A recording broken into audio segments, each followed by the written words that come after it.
They slammed the door in her face, and by sundown, that same street would fall silent, watching a single man take everything she had left. Clara Whitfield stood there with her knuckles still raised from the knock, the echo of wood against wood ringing in her ears, dust drifting in the late afternoon light like it had all the time in the world. Unlike her, she lowered her hand slowly, clutching the edge of her basket tighter, the worn leather handle biting into her palm. Quilts folded neat inside, each one stitched by hand, each one carrying more hours than anyone in this town would ever bother to count. 12 houses now. Maybe 13 if she counted the one with the barking dog that never even let her reach the porch. And still no sale. Not one. Her boots scraped across the dry street as she turned away, the boards of the porch creaking behind her like they were glad to see her go. Dust Hollow didn't like strangers, and it liked poor strangers even less. You could feel it in the way windows stayed half shut, in the way conversations died when she passed, in the way eyes measured her clothes before they ever met her face. Clara kept walking anyway, because stopping meant admitting the truth she wasn't ready to say out loud, that the money was almost gone, that winter wasn't far, that the last thing her mother left her couldn't keep her warm forever. She reached the next house, hesitated just long enough to feel the doubt crawl up her spine, then knocked. The door opened a crack, just enough for a pair of eyes to look her over. Not interested, the voice said before she could even speak. The door closed again, softer this time, but somehow worse. Clara stood there a second longer, then nodded to no one, like she accepted a verdict that had already been decided. She moved on, the sun dipping lower now, stretching shadows long across the dirt road, her steps slowing, her basket still too heavy, until she saw the old woman sitting on a crate outside a narrow shack, hands shaking slightly as she tried to thread a needle through fabric that had long since given up holding together. Clara stopped without thinking, set her basket down, pulled out one of the quilts, the one with the red stitching running corner to corner like a quiet line of fire. "This one's warmer than it looks," she said gently. The old woman glanced up, eyes tired. "I ain't got money for that," she muttered. Clara hesitated, just for a heartbeat, then shook her head. "You can have it," she said, placing it in the woman's lap, the fabric settling there like it belonged. The old woman's fingers brushed over the red thread. Slower now, almost careful. Clara didn't wait for thanks. She picked up her basket again, lighter by one piece but heavier in a way she couldn't explain.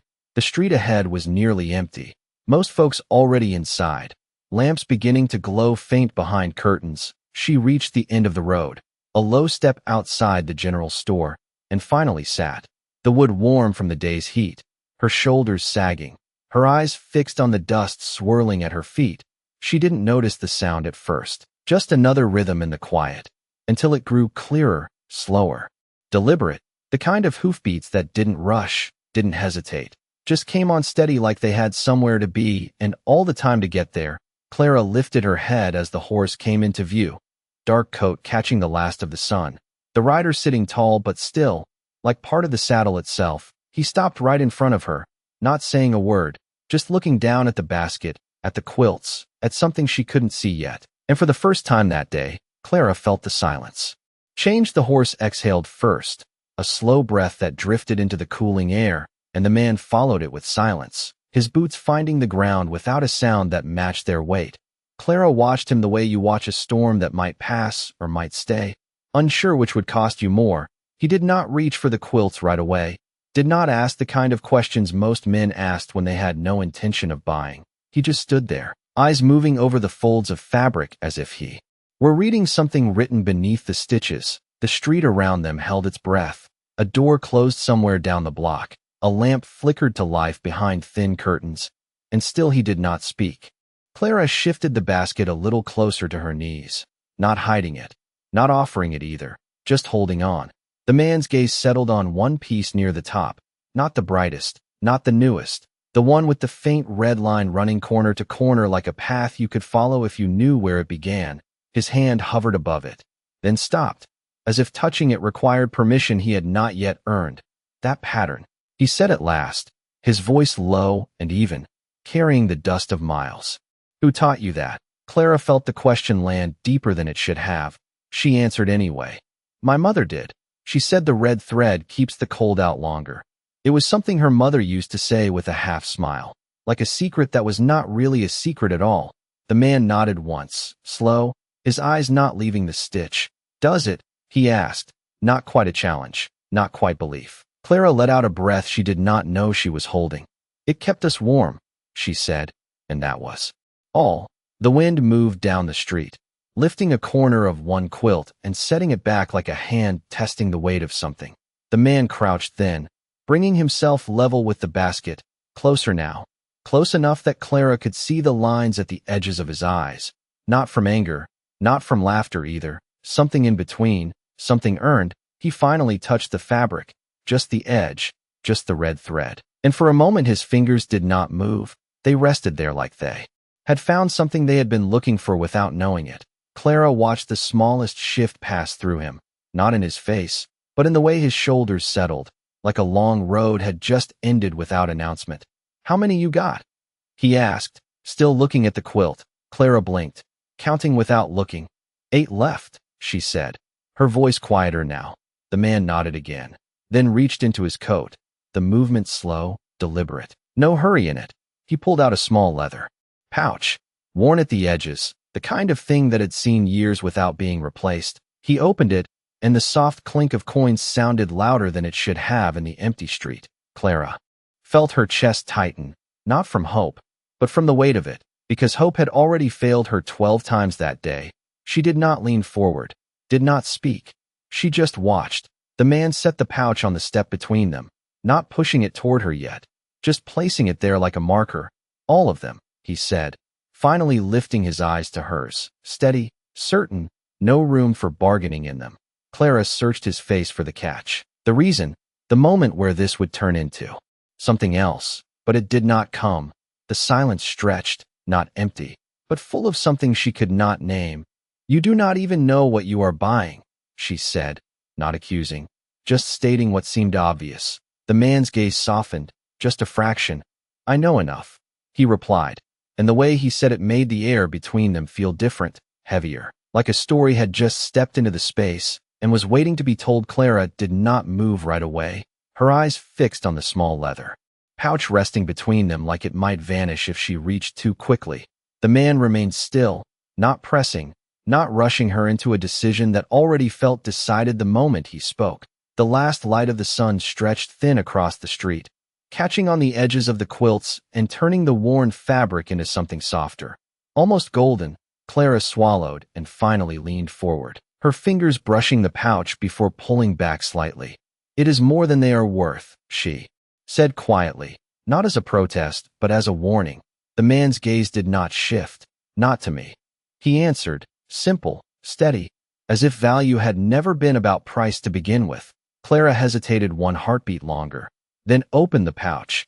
The weight of the coins inside surprised her, heavier than anything she had carried in months, maybe years. She did not count them, did not need to. The sound alone told her enough. Her breath caught, and for a moment she forgot the empty houses, the closed doors, the long road behind her. "Why here?" she asked instead, looking up at him again. "Why now?" The question hung there, not demanding, just searching. The man exhaled slowly, his eyes drifting back to the quilt with the red stitching. "Because I have been writing for a long time," he said. "And sometimes the road brings you back to something you did not know you were looking for." Clara frowned slightly, not understanding but feeling the truth in the words anyway. The man reached down then, gathering the quilts one by one with care, not like a buyer stacking goods, but like someone handling something that mattered. Each fold placed carefully over his arm, each piece treated the same, no rush, no carelessness. Clara watched him, a strange quiet settling inside her, the kind that comes when something shifts and you are not sure what it is yet. When he reached the last quilt, his hand paused again on the red thread, his thumb tracing the line slowly, almost unconsciously. "She stitched these late at night," Clara said before she could stop herself, the memory slipping out. Said the quiet made the thread listen better. The man's mouth moved slightly, not quite a smile, not quite anything else. "Sounds like her," he murmured, so low Clara almost missed it, her brow furrowed. "You knew her?" she asked, the words leaving her lips before she could weigh them. The man did not answer right away. He stood, adjusting the quilts across his arm, his eyes lifting toward the horizon where the sky was fading into deep blue. "I knew what she did," he said finally, and there was something in his voice now, something deeper, something carried from far back. Clara felt her chest tighten again, not from fear this time, but from a growing sense that the moment held more than she could see. The man stepped toward his horse, securing the quilts across the saddle with practiced hands, the leather straps creaking softly as they tightened. He moved like someone who had done this 1,000 times, yet there was nothing routine in the way he handled what she had made. When he finished, he turned back to her, reaching into his coat once more. Clara's fingers tightened instinctively around the pouch she already held, but he was not reaching for more money. His hand came out closed, holding something small, something that caught the last bit of light and held it. He stepped closer, just enough to place it gently into her palm, his touch brief, steady, then gone. Clara looked down slowly, her breath catching as she saw it. A worn silver token, smooth at the edges from years of being held, a thin engraving barely visible across its surface. Her mind stumbled over the image, searching memory, trying to place it. The man watched her for just a moment, then spoke, quiet as the fading day. "Your mother gave that to a boy who had nothing," he said. "Told him to keep it until he found his way back." Clara's heart pounded now, louder than the silence around them. She looked up, but the man had already turned, his boot finding the stirrup in one smooth motion. He mounted without effort, the horse shifting beneath him. Ready, waiting. Clara opened her mouth, questions rising all at once, but no words came, and before she could find them, the horse stepped forward, carrying him away into the deepening dusk, leaving Clara standing there with a pouch full of coins in one hand and a piece of her mother's past in the other, and the quiet feeling that this was not the end of the story, only the part she had just begun to understand. Clara stood there long after the sound of hoofbeats faded, the silver token resting in her palm, like it carried a warmth that did not belong to the cooling evening.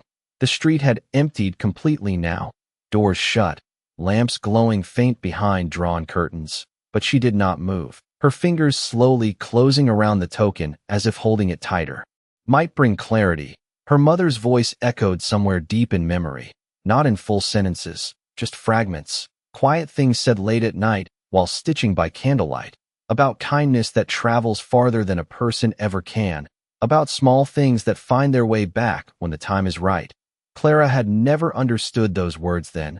They felt like comfort more than truth. But now, standing there with the weight of the pouch in one hand and the token in the other, they felt different, heavier, real in a way she could not ignore. She looked down at the engraving again, faint but familiar, her thumb tracing the worn edges, and suddenly she remembered the night her mother had taken it off her own neck, the way she held it for a long moment before pressing it into Clara's small hand, saying only that it belonged to a story not finished yet.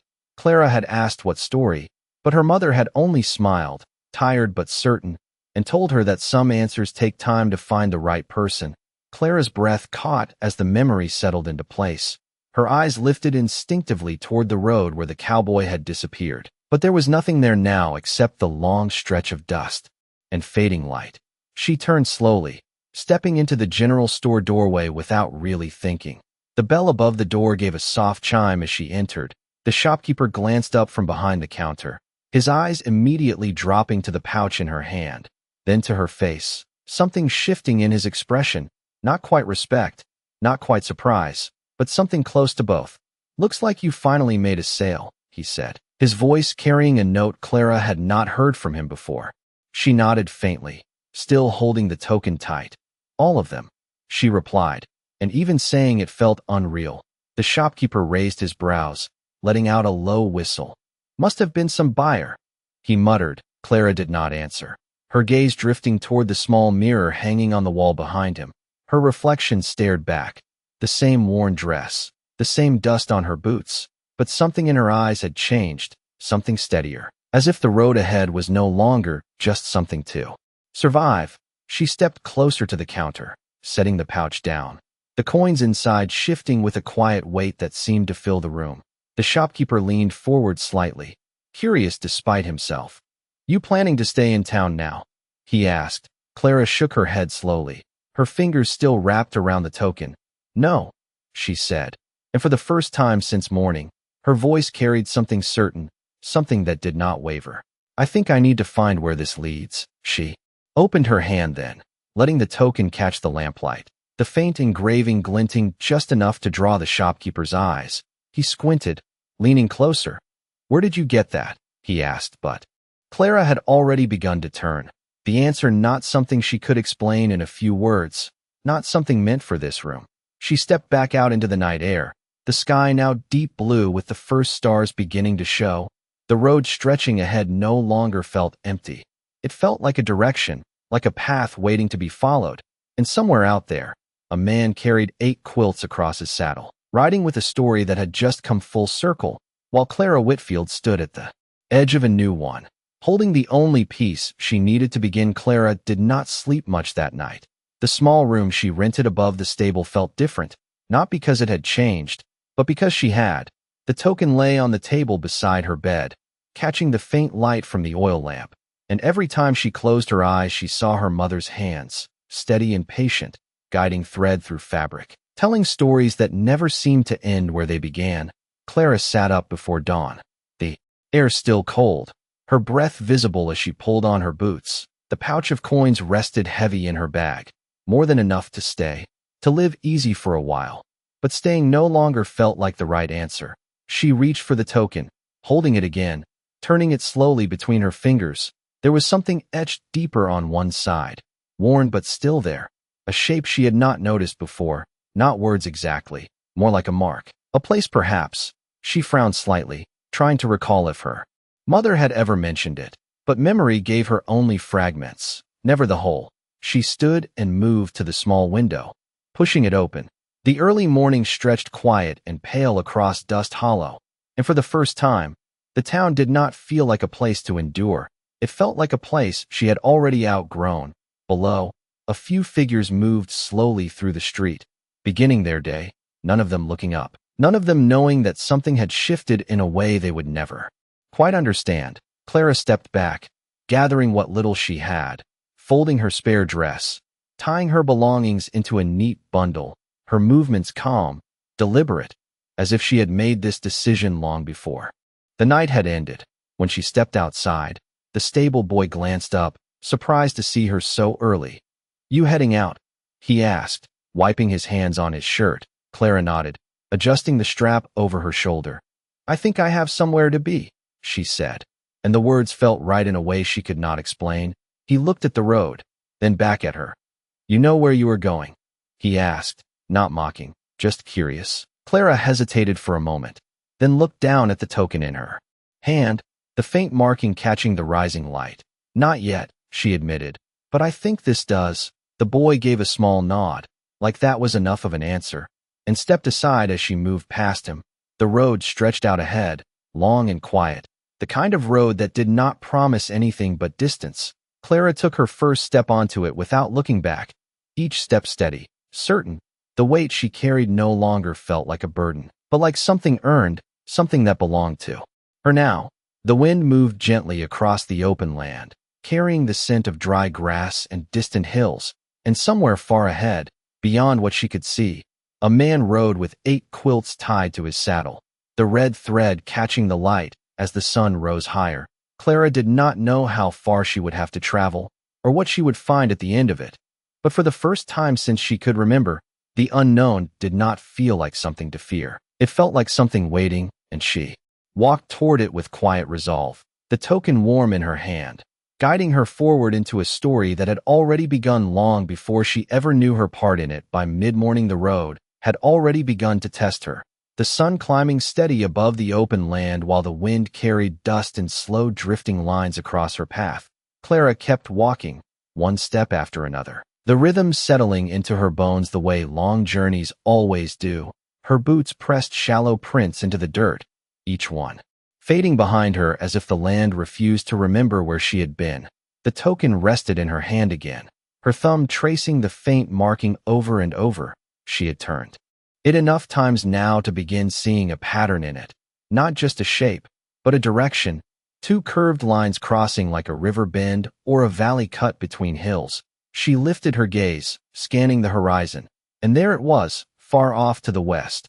A low dip in the land where the hills folded inward like the mark on the token. Her breath slowed, not from exhaustion, but from something closer to recognition. She adjusted her bag and angled her steps toward it. The distance stretched long, maybe 10 miles or more. Hard to tell with the heat beginning to rise off the ground. But she did not hesitate. Something inside her had already decided this was the way. Along the road, she passed a wagon stalled near the side. One wheel half sunk into the soft dirt. An older man stood beside it, hat in hand, studying the problem like it might solve itself if he stared long enough. Clara slowed, then stopped. The memory of the previous day still close. The closed doors, the silence. But this felt different. She stepped closer. "You need a hand?" she asked. The man looked up, surprised, then nodded. "Well, got caught wrong," he said. "Been trying to lift it, but it will not budge." Clara set her bag down without another word, moving to the side of the wagon, her hands finding the wood, rough and warm under the sun. "On three," she said, not asking, just stating. The man blinked, then moved into place. 1, 2, 3. They pushed together, the wheel shifting slightly, then again, until it rolled free of the rut with a low creak, settling back onto solid ground. The man let out a breath, tipping his hat. "Appreciate that," he said. Clara nodded, brushing the dust from her hands. She turned to go, but the man called after her. "Where you headed?" he asked. Clara paused, glancing once more toward the distant hills. "West," she answered simply. The man followed her gaze, squinting slightly. "Not much out that way," he said. "Just old land and empty places." Clara gave a faint smile. "Sometimes that is where things are waiting," she replied, and continued on, the road narrowing as it left the main path, turning into a thinner trail marked more by use than design. The land grew quieter. The farther she went, the sounds of town fading completely until all that remained was the wind and the steady rhythm of her steps. The hills ahead grew larger, the dip between them clearer now, matching the marking on the token almost exactly. Clara felt her pulse quicken, not from fear, but from the weight of what might be waiting beyond that ridge. She slowed as she approached, the ground rising gently beneath her feet, each step carrying her closer to the edge where the land would open into whatever lay hidden beyond. She reached the crest just as the sun stood high overhead, the light spilling down into the valley below, and for a moment she did not move, did not breathe, because what she saw there was not empty at all. It was something else entirely, something that made the small silver token in her hand feel heavier than it ever had before. As if it had finally brought her exactly where it was meant to. The valley did not look like a place anyone would stumble upon by accident. It opened wide and quiet beneath the midday sun, a long stretch of land cradled between low hills, dotted with a handful of weathered structures that had been standing there long enough to blend into the earth itself. Clara remained at the ridge for a moment, her breath caught somewhere between wonder and hesitation, because this was no empty place. This was a place that had been lived in, worked, remembered. She stepped forward slowly, the loose gravel shifting under her boots as she made her way down. The air felt different here, still, almost held, as if the land carried stories that had not yet been spoken aloud. As she moved closer, she could see more detail. A fence line running uneven across the field, a barn with one side leaning slightly as if tired from years of holding its ground, and near it, a small cabin with smoke curling faintly from the chimney. Someone was here. Clara slowed, her fingers tightening around the token, the faint marking now making sense in a way it had not before. This place was not just a direction, it was a destination. She reached the bottom of the valley and stepped onto the packed dirt path that led toward the cabin, her footsteps quieter now, more careful, not out of fear, but out of respect for something she could not yet name. The door to the cabin stood closed, but not shut tight, the kind of door that welcomed the wind and whatever it carried. Clara stopped a few feet away, her eyes moving over the details, the worn wood, the simple latch, the small marks near the frame where hands had pushed it open countless times. She lifted her hand and knocked. Once, soft but clear, the sound settled into the quiet around her, and for a moment nothing answered. Then she heard movement inside, slow, steady, The door opened just enough for a man to step into the light. Older, his hair touched with gray, his eyes sharp despite the years, he studied her without speaking. The way people do when they are deciding whether a stranger belongs. Clara held his gaze, then slowly opened her hand, revealing the token resting in her palm. The man's expression shifted, not sudden, not dramatic, but certain, like a piece of a puzzle had just found its place. He stepped closer, his eyes fixed on the silver. "Where did you get that?" he asked, his voice low, careful. Clara swallowed, feeling the weight of every step that had brought her here. "It was my mother's," she said. "And someone told me it belonged to a story that was not finished." The man nodded slowly, his gaze lifting from the token to her face, studying her more closely now, as if searching for something beyond what she showed. The silence stretched again, but this time, it was not uncertain. It was filled with recognition. "You came a long way," he said. Clara gave a faint nod. "I think I was meant to," she replied. The man stepped back then, opening the door wider, the gesture simple, but carrying meaning all the same. "Then you should come inside," he said, stepping aside to let her pass. Clara hesitated only a moment before stepping forward, crossing the threshold into a space that felt both unfamiliar and strangely known. The air inside carried the scent of wood and something older, something steady. Her eyes adjusted slowly, taking in the small room, the table, the chair, the shelf along the wall, and then she saw it, draped carefully across the back of a wooden chair, a quilt, worn but intact, the red thread running corner to corner just like the one she had carried. Clara's breath caught, her steps slowing as she moved closer, because this was not just a place her journey had led her to. This was a place her story had been waiting all along. Clara stepped closer to the quilt, as if drawn by something she could not explain, her fingers hovering just above the fabric before finally touching it. The texture worn but strong, the stitching tight, despite the years, and that red thread running corner to corner, steady and unbroken. Her breath slowed as memory and present blurred together. She could almost see her mother sitting by candlelight, guiding the needle through cloth with quiet patience, saying that every stitch held a piece of a person's story, that nothing made with care was ever truly lost. The older man watched her in silence, his arms resting loosely at his sides, not interrupting, not explaining, as if he understood that this moment belonged to her alone. Clara traced the red thread gently, her voice barely above a whisper. "She made this." The man nodded once, slow and certain. "She did," he replied. Clara turned toward him then, her eyes searching his face for something more, something that would connect all the pieces now gathering in her mind. "How did it get here?" she asked, the question carrying more weight than the words alone. The man exhaled softly, stepping closer to the chair, his hand resting on the top edge of the quilt as if it anchored him to the memory. "A long time ago," he began, his voice steady but carrying the weight of years. "A young man came through this valley with nothing but a horse and a winter that came too early." He paused, his gaze drifting briefly toward the window where the light spilled in. He would not have made it far. Clara listened without moving, her hand still resting on the red thread. "But someone found him," the man continued. "Someone who did not ask who he was or what he had done. She just saw that he needed help." Clara felt her throat tighten, the image forming without effort. She gave him a place to rest, a fire to warm him, and that quilt. The man gestured lightly, his fingers brushing the fabric, told him it would hold the heat longer than anything else, told him that sometimes the smallest things are the ones that carry you the farthest. Clara closed her eyes for a brief moment, the words settling into her like something she had always known but never fully understood. He stayed until he could stand on his own again. The man went on, and when he left, she gave him a token, told him to keep it until he found his way back. Clara opened her eyes slowly, her gaze dropping to the silver piece still in her hand. The connection now clear, undeniable. "He came back," she said quietly. Not a question. The man nodded again. "Not right away," he replied.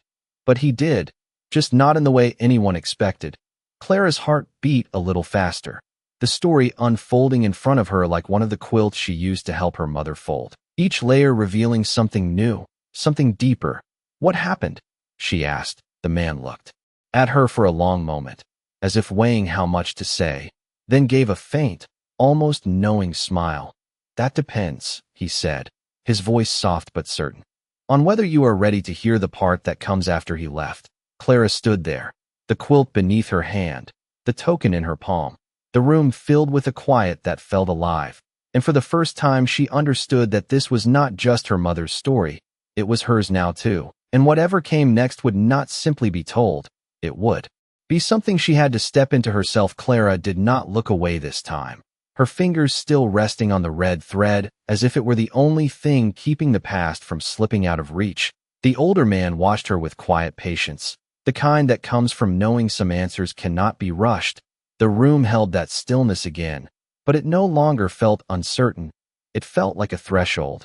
"I am ready," Clara said finally, her voice steady, not loud, but certain in a way it had not been before. The man nodded once, as if that was all he needed to hear. He moved toward the small table near the window and pulled out a chair, gesturing for her to sit. Clara did, the wood creaking softly beneath her weight, the quilt still within reach, the token resting now on the table between them, catching the light. "The young man," the older man began, his voice low and even. He did not forget what was given to him, not the warmth, not the kindness, and not the way she never asked for anything in return. Clara listened closely, her eyes fixed on the token. "He carried that with him long after he left this valley," the man continued. "But the world beyond here does not always move the same way. People forget. They trade kindness for convenience. They measure worth in things that can be counted." He paused, glancing at her briefly. "But not all of them." Clara felt something shift inside her, something quiet but firm. "He became something more than what he was when he arrived," the man said. "He learned how to survive, how to build something from nothing, and along the way, he found others who needed what he had once been given." Clara leaned forward slightly, drawn into the story. "Did he come back to repay her?" she asked, the question carrying a note of hope she did not try to hide. The man's expression softened. "In a way," he said. "But by the time he returned, the woman who had helped him was gone." Clara's breath caught, her hand tightening slightly on the edge of the table, the truth landing heavy but expected. "So he left again," the man continued. "But this time, he did not leave empty-handed. He carried her kindness with him, and he began to give it to others, in ways that did not always look the same, but meant just as much." Clara's mind flashed back to the moment on the street, the cowboy's steady voice, the way he had looked at the red thread, the way he had not hesitated. He never stopped looking for the right place to return it. The man said quietly, "Not until yesterday." The words settled between them, clear and undeniable. Clara looked up, her eyes meeting his. "It was him," she said. "Not a question." The man nodded. "It was." Clara exhaled slowly, the weight of it both overwhelming and grounding at the same time. "And now," the man added, his gaze steady, "he has done what he set out to do." Clara's brow furrowed slightly. "Then why am I here?" she asked, the question rising from somewhere deeper. The man did not answer right away. Instead, he reached for the quilt, lifting a corner of it gently, revealing something Clara had not seen before, stitched into the underside, faint but deliberate. Another pattern, another mark, one that matched the token exactly. Clara leaned closer, her breath catching again. "Because," the man said softly, "some stories do not end when they are repaid. They begin again with the one who understands them." Clara stared at the pattern, her fingers moving instinctively to trace it. And in that moment, she realized that the road she had followed was not just leading her to answers. It was asking her a question she could no longer ignore. Clara did not pull her hand away from the hidden stitching, her fingers following the faint lines as if they might move beneath her touch. The pattern mirrored the token exactly, not by accident, not by chance, but by design. Something her mother had placed there, knowing it would be found by the right hands at the right time. Her breath came slower now, steadier. As the meaning settled in, the older man watched her carefully, not with expectation, but with quiet understanding. "She knew," Clara said under her breath, more to herself than to him. The man gave a small nod. "She always did," he replied. The room felt smaller now, not in space, but in distance between past and present, as if the years between Them had folded into this single moment. Clara lifted the quilt slightly, studying the stitching again. This is not just a pattern, she said, the realization forming fully. It is a map. The man's eyes flickered with something like approval. It is a path, he corrected gently. One that only matters if someone chooses to follow it. Clara lowered the quilt slowly, her gaze shifting to the token resting on the table, then back to the man. And if they do? She asked, her voice calm but carrying the weight of the question. The man leaned back slightly, his hands resting on his knees. Then they become part of what comes next, he answered. Simple, certain. Clara let the silence settle. After that, the kind of silence that does not demand more words, she stood then, the chair scraping softly against the floor, and moved toward the small window, looking out across the valley. The land stretched quiet and steady, unchanged by the story unfolding within it, yet somehow shaped by it all the same. He thought he was finishing something, she said, her eyes still on the horizon. But he was only returning it. The man did not respond right away, and when he did, his voice was softer than before. That is how it works, he said. No one finishes it, they just carry it forward. Clara nodded slowly, the truth of it settling into her in a way that felt both heavy and right. She turned back to the room, to the quilt, to the token, to the man who had been waiting here for something she now understood. Why you? She asked, her gaze steady on him. The man gave a faint smile, not amused, not proud, just honest. Because someone had to keep the door open, he said, gesturing lightly toward the entrance behind her. Places like this do not stay on their own. Clara followed his gesture briefly, then looked back. And now, she said, the question unfinished but clear. The man met her eyes.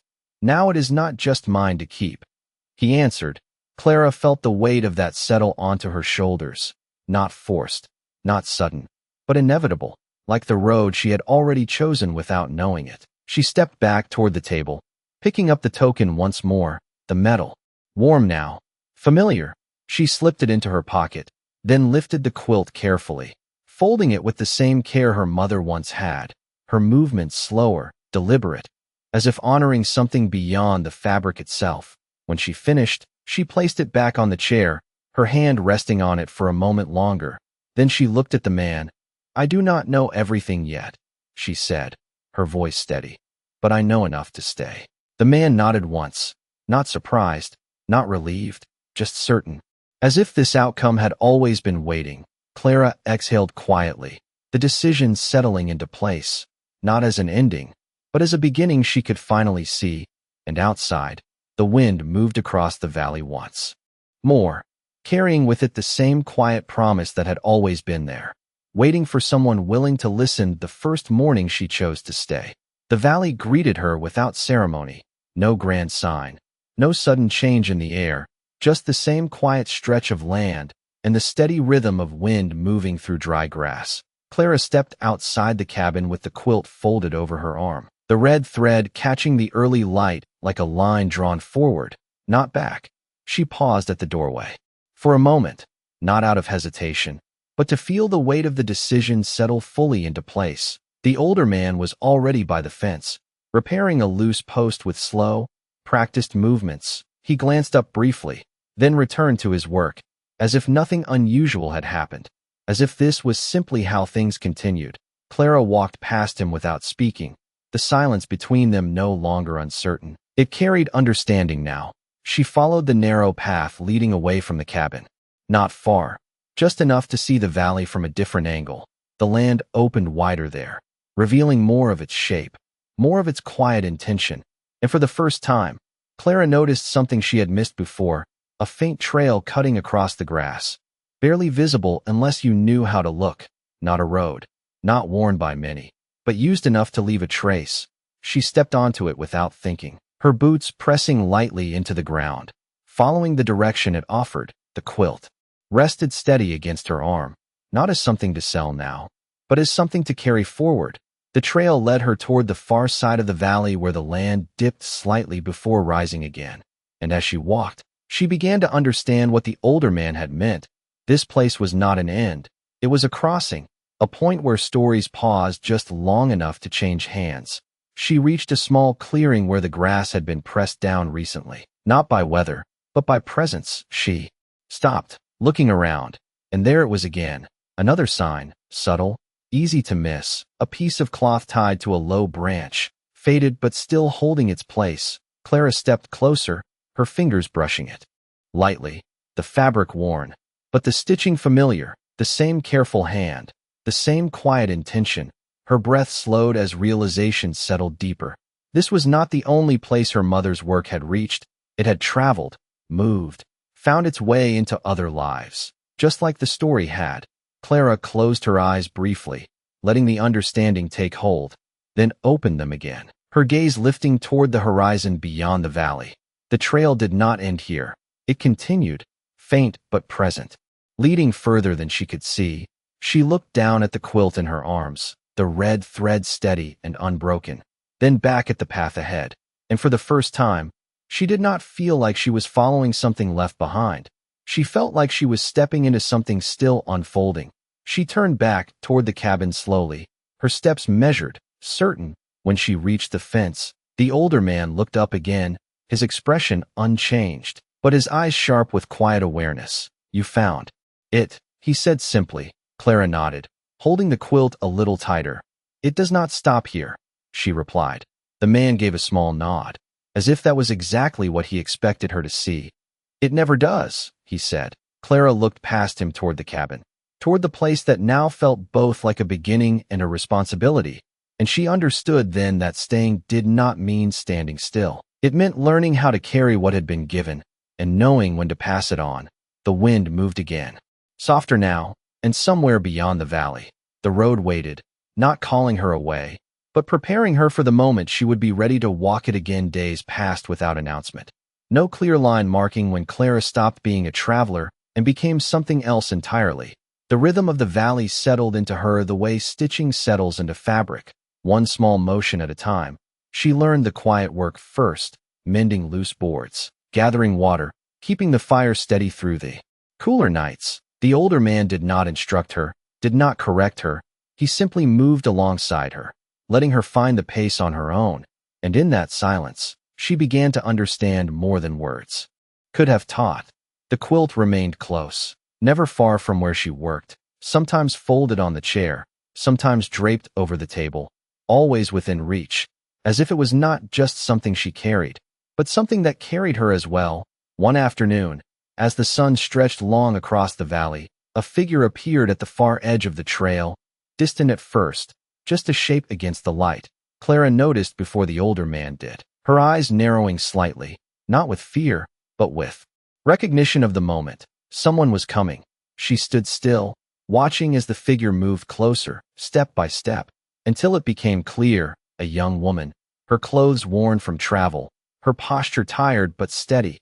Clara felt something shift inside her, not surprise, not confusion, but a quiet certainty. The same feeling she had when she first saw the token, when she followed the path, when she stepped into this place without knowing why.